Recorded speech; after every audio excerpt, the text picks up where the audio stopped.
বর্তমান সরকার বলেছে ডিসেম্বর থেকে জুনের মধ্যে নির্বাচন হবে। আর কিছু কিছু রাজনৈতিক দল বলছে, আলটিমেটাম দিচ্ছে যে ডিসেম্বরেই নির্বাচন হতে হবে। কেন আলটিমেটাম? এবং এই জন্য তারা আন্দোলনেরও ডাক দিচ্ছে।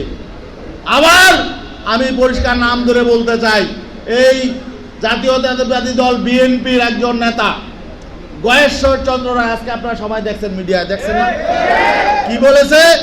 এই বর্তমান সরকার নাকি ক্ষমতায় থাকার জন্য মৌলবাদীদেরকে ঐক্যবদ্ধ করছে। মৌলবাদী কারা? কাদেরকে আপনি মৌলবাদী বলছেন? আওয়ামী লীগ যাদেরকে মৌলবাদী বলতো তাদেরকে? তা আওয়ামী লীগ কি আপনাকে বিএনপিতে তাদের দায়িত্ব পালনের জন্য আগের থেকে ঠিক করে রেখেছে?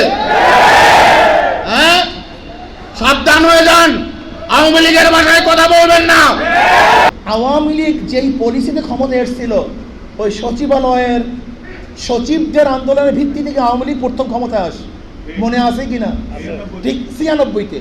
আজকেও সেই নকশা এবং নমুনা আওয়ামী লীগ শুরু করেছে, সচিবালয়ের মধ্যে বিশৃঙ্খলা সৃষ্টি করার চক্রান্ত করতেছে।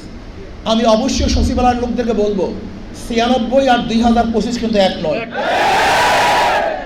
দিল্লির মোদি সাহেব নির্বাচন, শেখ হাসিনা নির্বাচন, ভারতের প্রত্যেকটা পত্রিকা নির্বাচন। আমাদের দেশেরও কিছু লোক যারা ভারতের দালালি করে, ভারতকে কন্ট্রোল করে, ভারতের সাথে হাত মিলিয়ে ক্ষমতায় যাওয়ার চক্রান্ত করতেছে, তারা বলে খালি নির্বাচন। আমরা বলি নির্বাচন, কিন্তু সংস্কারের আগে কোনো নির্বাচন নয়। যদি সংস্কারের আগে নির্বাচন হয়, তাহলে চাঁদাবাজরা আবারও ক্ষমতায় যাবে, লুটেরও আবার ক্ষমতায় যাবে, দুর্নীতিবাজরা আবার ক্ষমতায় যাবে।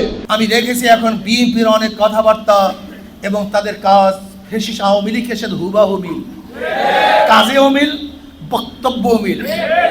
ওই আওয়ামী লীগ যে বক্তব্য দিতেন, মুখস্থ বক্তব্য, এরা রাজাকার, এরা মৌলবাদী, এরা চরমপন্থী, এরা গোড়াপন্থী, এরা অমুকপন্থী, আজকেও দেখছি বিএনপির মুখে একই বক্তব্য। আমার আওয়ামী লীগ যে চাঁদাবাজি করতো, দুর্নীতি করতো, আজকে দেখতেছি একটা দল সেই একই কাজ করতেছে, দুর্নীতি করতে, চাঁদাবাজি করতে।